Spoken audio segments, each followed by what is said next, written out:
Média. Média. Podcast. Média. Podcast.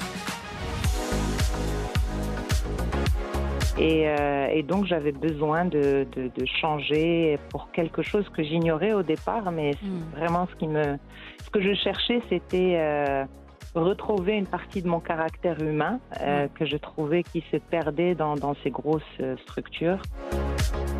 Les jeunes particulièrement ont encore un terreau très influençable parce qu'ils cherchent à trouver leur place. Et dépendamment des amis qu'ils vont choisir, des activités qu'ils vont choisir, ça va tracer quelque part ou dessiner un petit peu leur personnalité. Ça a été un cheminement assez long et différent en fait. J'ai commencé ma carrière, on va dire, professionnelle dans une multinationale, dans le marketing, quelque chose d'assez classique, on va dire. Et c'est là, en fait, que ça a commencé à se dessiner, mais c'était pas franchement très précis. Derrière chaque choix de carrière se cache une personne avec une vision et derrière cette personne se cache une histoire. On vous la raconte. Medi 1, Karima, Job Story. Mon invité aujourd'hui, c'est Kenza Ben Moussa. Elle est coach de vie certifiée, accompagnatrice en technique de méditation et de respiration, Reiki Master et enseignante de yoga. Plusieurs cordes à son arc, plusieurs casquettes, mais une seule et même vocation, vous aider à vous apaiser et revenir à l'essentiel. Kenza Ben Moussa, bonjour, ravie de vous recevoir dans Job Story aujourd'hui. Bonjour Karima, merci beaucoup de m'accueillir. Je suis ravie d'être là aujourd'hui avec vous et les auditeurs. Tout le plaisir est pour moi, Kenza.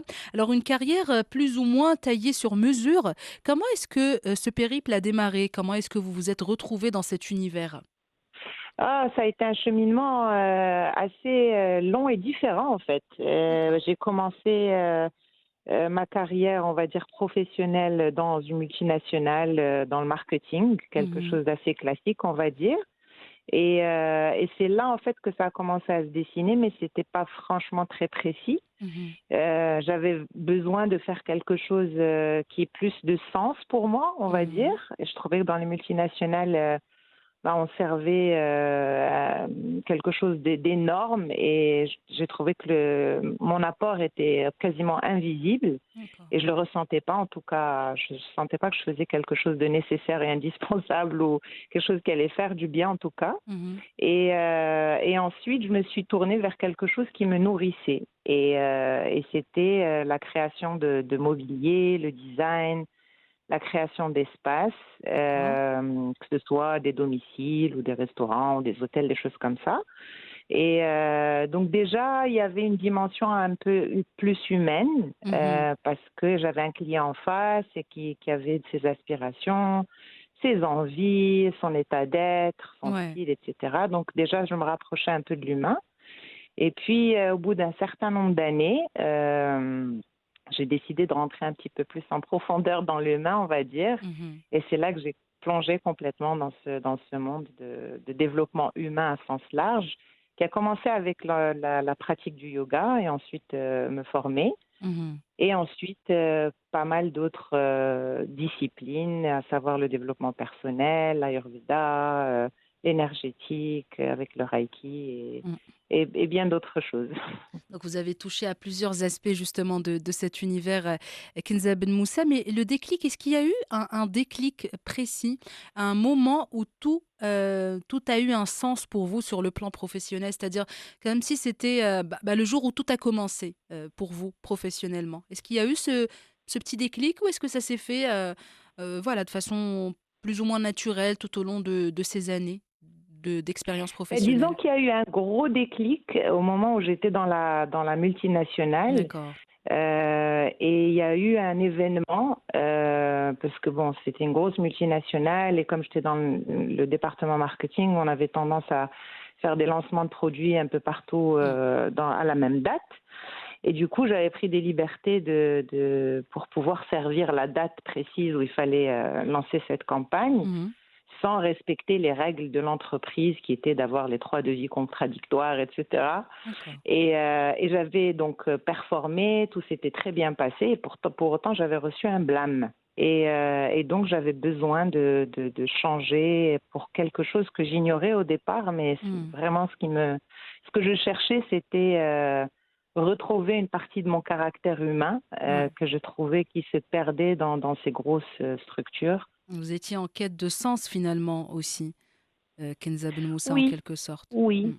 En quête de sens et aussi en quête d'expression de mon unicité, parce que je Ouais. trouve qu'on est tous uniques, on a Mm. tous nos talents, nos envies, les choses dans lesquelles on se sent bien, qui nous font du bien. Et C'est vrai. je suis persuadée que à partir du moment dès qu'on fait quelque chose qui nous fait du bien, on le fait bien. Ouais. Et du coup, l'idée pour moi, c'était de chercher cette chose-là ou ces choses-là qui me faisaient du bien, qui faisaient du bien aux autres et qui me donnaient la possibilité d'être dans un succès, entre guillemets, sociétal, on va dire. Mm. Et voilà, et pouvoir subvenir à mes besoins et voilà, et vivre une vie qui a du sens, en fait. Mhm. Joindre l'utile à l'agréable. En quelque C'est ça. sorte aussi. Kenza, donc vous avez aussi plusieurs casquettes, ou pas vraiment plusieurs casquettes, vu que c'est, voilà, ça a tous, ça a un sens commun. Avant de décortiquer peut-être plus dans le détail vos différents domaines d'expertise, comment est-ce qu'on équilibre tout ça au quotidien? Alors, je pense que il y a besoin déjà de passer par une étape qui est la prise de conscience. Ouais. Et cette étape-là, elle passe par de la connaissance, en fait. Parce Mm. que plus on sait et plus on peut prendre conscience. Si on ne sait pas, on ne peut pas prendre conscience. Malheureusement, le cadre de l'éducation tel qu'il est aujourd'hui dans la planète nous éloigne beaucoup de qui on est et nous donne très très peu d'informations sur comment on fonctionne Mm. et comment les choses sont reliées. Et on ne sait pas que nos émotions vont atteindre notre physique, que les maladies, elles démarrent déjà dans la tête Mm. et que ça provient du terreau dans lequel on a évolué, mais aussi du terreau dans lequel on a grandi Mm. déjà. Et puis l'environnement dans lequel on évolue et que la principale chose pour nous dans la vie, c'est nous-mêmes. Ouais. Et voilà, donc c'est vraiment une prise de conscience de nous-mêmes et de Mhm. comment l'environnement nous impacte et ensuite apprendre des outils pour pouvoir traverser les choses parce qu'on est des êtres complexes qui sont traversés par une multitude d'émotions. Tout à fait. Et la société nous invite à laisser ça de côté parce qu'elle nous place quand même quelques injonctions d'être tout le temps heureux, de tout le Mm. temps afficher un sourire à son visage, Être de ne pas performant montrer ses aussi. émotions Ouais. aussi, Mm. coûte que coûte, quel que soit Mm. notre état. Et je pense particulièrement aux femmes qui vivent tous les mois Ouais. quand même un cycle menstruel qui les met dans des états qui sont pas forcément C'est vrai. contrôlables et faciles. Et pourtant, elles doivent performer, elles doivent être Mm. là, et c'est voilà. Donc, ça les éloigne un peu de l'amour d'elles-mêmes quelque part et de la considération qu'elles peuvent avoir pour elles-mêmes. Et c'est pas de leur faute, c'est la société qui impose ça. Ouais. Par contre, voilà, à un moment donné, quand on a cette connaissance, qu'on prend conscience de tous ces liens-là, on a quand même le choix en tant qu'être humain de faire autrement. Ça nécessite certains compromis peut-être, mais en tout cas, je suis persuadée qu'on a toujours le choix. C'est vrai. C'est un peu comme vous avez dit, ça nécessite des compromis, mais ça en vaut la peine au final. Parce que voilà, ça prend Oui, le temps que ça prend, mais au final, ça en vaut la peine. Tout le monde y gagne. Quand on est épanoui sur le plan professionnel et qu'on fait quelque chose qu'on aime avec amour, passion, sans cette pression omniprésente et tout, bah, on est beaucoup plus performant, encore une fois, on est beaucoup plus productif et on est apaisé en même temps. Donc, tout le monde y gagne, d'une façon ou d'une autre. absolument. Mm. Absolument. Parce que la pression, de toutes les façons, on l'a subie. Ouais, Après, si on choisit la pression qu'on subit, c'est différent que du fait qu'elle soit imposée à nous. ouais. Et donc, on peut choisir des routes qui nous permettent de gérer cette pression et de la gérer dans le temps, Mm. dans son intensité, de se remplir aussi de choses qui nous nourrissent plus. Ouais. Donc oui, je pense que c'est un choix. Et vous êtes donc Kenza Ben Moussa, on arrive un petit peu, on décortique en quelque sorte vos différentes casquettes. Vous êtes coach de vie certifié, accompagnatrice en technique de méditation et de respiration. Quelle est votre mission concrètement, peut-être pour les personnes qui nous écoutent actuellement, question de les familiariser avec cet univers ou ce que vous faites professionnellement parlant.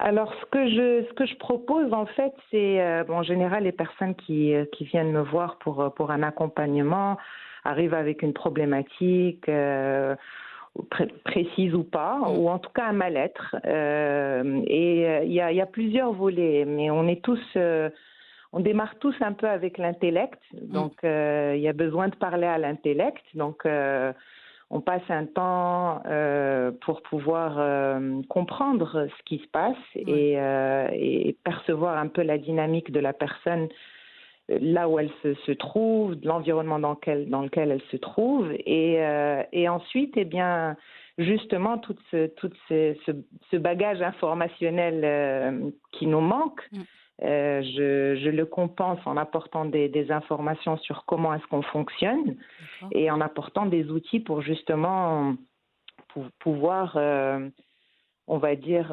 adresser toutes les parties de nous-mêmes parce qu'il y a un volet physique, il y a un volet émotionnel, il y a un volet alimentaire, il y a un volet énergétique, il y a un volet relationnel. Il y a tout plein de choses qui constituent un être humain. Et l'idée, c'est vraiment d'apporter de l'attention, comme on apporte de l'attention à un enfant finalement, qui a besoin de jouer, qui a besoin de manger, qui a besoin de sociabiliser, qui a besoin d'apprendre, qui a besoin qu'on le câline, qui a besoin de tout plein de choses. C'est la même chose avec nous-mêmes. Et plutôt que de dépendre d'un extérieur qui finalement ne nous apporte jamais les choses comme on aimerait, plutôt dépendre de soi-même et de son propre intérieur et pouvoir gérer ses émotions soi-même. Et ces outils, c'est la respiration, c'est la méditation, c'est apprendre les aliments qui vont faire du bien, au contraire, qui vont faire du mal, parce que l'alimentation a un impact certain sur nos émotions. Ça, c'est justement l'Ayurveda qui nous l'apprend, et c'est une médecine qui vient d'Inde, qui a plus de 5000 ans. Comprendre aussi qu'on baigne dans de l'énergétique, on peut rentrer dans un espace, on ne comprend pas pourquoi on ne se sent pas bien dedans, on peut rencontrer une personne pour la première fois qui nous a rien fait, mais pourtant on se sent un peu rejeté par cette personne, tout ça c'est de l'énergétique. Et donc être conscient en fait de tout ça et pouvoir naviguer dedans et reprendre quelque part son pouvoir sur soi-même, pour ne pas se laisser balloter par les choses de l'extérieur, parce que l'extérieur, on ne le contrôle pas. On ne contrôle pas les réactions des gens, les actions des gens, les paroles des gens, que ce soit les gens qu'on aime ou pas, ou des inconnus totalement. Ça, on ne peut pas le contrôler. Par contre, on peut contrôler ce que ça nous fait à l'intérieur, ou en tout cas dialoguer avec et apaiser. Donc, c'est un peu ça ce que je fais. En quelques mots. C'est assez noble comme mission, Kenza Ben Moussa. En tout cas, c'est ce que je pense honnêtement. Et vous êtes aussi donc Reiki Master. Pour encore une fois un petit aperçu, question de rapprocher les personnes qui nous écoutent actuellement de ça. En tant que Reiki Master, vous faites quoi? C'est quoi exactement? Alors le Reiki, en fait, c'est une technique énergétique qui part du principe que l'énergie est tout autour de nous et que l'énergie divine, en fait, elle nous traverse tout le temps. Et les personnes qui sont formées à cette technique de le Reiki apprennent à, condenser l'énergie. C'est comme si leurs mains deviennent des aimants à l'énergie divine. Et puissent la transmettre dans certaines parties du corps, dépendamment de ce avec quoi la personne arrive, les endroits qui sont bloqués énergétiquement dans son corps, parce qu'encore une fois, tout ce qu'on va penser va générer des émotions. Donc, quand on rumine beaucoup, quand on culpabilise beaucoup, quand on ramène les histoires du passé souvent dans la tête, tout ça, ça crée des émotions. Et ces émotions-là vont faire des blocages d'énergie dans notre corps. Et bien spécifiques en fonction de la qualité, entre guillemets, des pensées. Donc, si c'est plus de l'ordre des pensées qui vont générer de la peur, ça va plus être dans le bas du corps, dans le bas du ventre et les jambes. que les blocages vont se passer. Si c'est plus de l'ordre de la colère, ça va plus être au milieu du ventre. Si c'est de l'ordre de la tristesse, par exemple, ça va plus être dans la zone du cœur. Et parfois, c'est plusieurs choses en même temps. Et du coup, dépendamment de ce avec quoi la personne arrive et ce qu'elle ressent, de toute façon, elle n'a même pas besoin de parler parce qu'en simplement en passant les mains, on peut ressentir ce qui se passe. Eh bien, on essaye en tant que Reiki practitioner ou master ou comme vous voulez, d'insuffler cette énergie divine pour refaire circuler une énergie et faire en sorte que le corps fonctionne bien. Et ça influe sur les humeurs, ça influe sur l'énergie. C'est comme si on tirait la chasse un petit peu. Oui, je vois. Ouais. C'est détoxifier aussi le corps des mauvaises énergies au final. C'est comme si on buvait un fruit détox, un jus détox. C'est ça, parce qu'en fait, on n'en a pas forcément conscience, mais justement, toutes ces pensées qui engendrent des émotions, qui stockent de l'énergie dans notre corps, si on ne tire pas la chasse, ce qui se passe, c'est que ça se transforme en maladie. En inconfort au départ et ensuite en maladie, parce que le corps fait ce qu'il peut pour nettoyer, mais si on lui ramène continuellement... En fait, si on le laisse tranquille, il va le faire, il va réussir. Quand on dort, justement, un des plus gros objectifs du sommeil, c'est de se réparer. Le corps humain a une machine extraordinaire qui a cette faculté de se réparer tout seul. Mais si continuellement on lui déverse des choses à réparer et de trop, eh ben il a trop à faire et donc il peut plus au bout d'un moment. Et quand il peut plus, ça se transforme en maladie. Et peut-être dans un tout autre registre cette fois ou sur une note un peu plus perso, Kenza, une carrière un petit peu qui sort du lot. Quel a été le rôle de votre entourage dans votre choix de carrière, votre épanouissement professionnel? Est-ce qu'il y a eu des réticences quant au choix ou à l'orientation? Ou est-ce qu'il y a eu des encouragements? Comment ça s'est passé? Il y a eu les deux. Et je pense que chaque influence, elle est dépendante du schéma de la personne et des croyances de la personne. Donc oui, il y a eu du soutien, il y a eu l'inverse aussi. Et justement, c'est ce qui a fait, augmenter mon désir de poursuivre dans ce chemin-là, parce que je trouve que l'être humain est beaucoup trop vulnérable par rapport au regard de l'extérieur sur lui. Et finalement, ce regard-là peut faire prendre à l'être humain des chemins qui sont pas bons pour lui. Mais en réalité, at the end of the day, comme ils disent, on n'a que nous-mêmes. Même si on est très attaché à notre famille, nos amis, à tout plein de choses, mais en réalité, on n'est responsable que de notre vie à nous. Et puis si on souffre, c'est nous qui souffrons. Ces personnes, les autres, ils ont leur part de souffrance parce qu'ils nous aiment. Mais en réalité, si on prend un chemin qui ne nous convient pas, c'est pour notre pomme, comme on dit. Voilà, oui, tout à fait. Du coup, autant se renforcer de l'intérieur pour être moins vulnérable. Ça ne veut pas dire ne pas écouter, ça ne veut pas dire juste tracer sa route sans écouter, parce que dans tout ce qu'on peut nous dire ou à chaque fois qu'on peut nous freiner par rapport à un élan, il y a toujours quelque chose à prendre. Bien sûr. Maintenant, voilà, avoir la possibilité de mettre un tamis pour prendre ce qui est utile pour nous. Exact. Et laisser de côté ce qui ne l'est pas. Je pense que c'est un apprentissage qui est essentiel et justement, c'est ce que je cherche à faire avec mon fils qui a 12 ans. Et je cherche justement à lui transmettre toutes ces choses-là pour l'aider. Et déjà, on parle depuis très longtemps d'ailleurs de toutes ces histoires d'émotions, de ressentis, de choses. Et il comprend très bien depuis qu'il a 6-7 ans. C'est quelque chose dans lequel il évolue et c'est quelque chose excellent. qui lui parle. Donc, il n'y a pas d'âge, en fait. Bien sûr, il n'y a pas d'âge. Et plus ils sont jeunes, mieux c'est. Parce que si on leur inculque ça dès leur plus jeune âge, par la suite, c'est des adultes avertis, en quelque sorte, qui savent faire la part des choses et qui ne se laissent pas impacter négativement par ce que pensent les autres ou comment ils les voient, comment ils les perçoivent. Au final, ça devient accessoire. C'est ça. C'est ça, parce qu'ils grandissent en fait la conscience d'eux-mêmes et la confiance en eux-mêmes. Exact. Et plus on fait ça jeune et mieux c'est. les jeunes particulièrement ont encore un terreau très influençable parce qu'ils cherchent à trouver leur place. Et dépendamment des amis qu'ils vont choisir, des activités qu'ils vont choisir, ben, ça va tracer quelque part ou dessiner un petit peu leur personnalité. Du coup, plus ils sont conscients tôt de ce qui est bon pour eux, de ce qui les tire vers le haut, de ce qui ne les aide pas, et bien sûr avec l'appui des éducateurs différents ou des gens à la maison ou des personnes qui peuvent les guider, adultes, ça peut les aider à faire des choix qui sont plus proches de ce qui les nourrit plutôt que de leurs ce qui les valeurs dessert. aussi. Ouais, c'est vrai, vous avez tout à fait raison. Kenza Ben Moussa, cette fois avant de clore notre échange, qu'est-ce qu'on peut vous souhaiter pour la suite? Qu'est-ce que vous pouvez me souhaiter? Déjà, c'est gentil. Avec plaisir. J'apprécie beaucoup. Avec plaisir. De continuer à avoir l'opportunité à apporter de l'aide aux personnes qui le souhaitent. Et voilà, c'est vraiment ça, de continuer à avoir cette opportunité. C'est tout ce qu'on vous souhaite, Kenza Ben Moussa.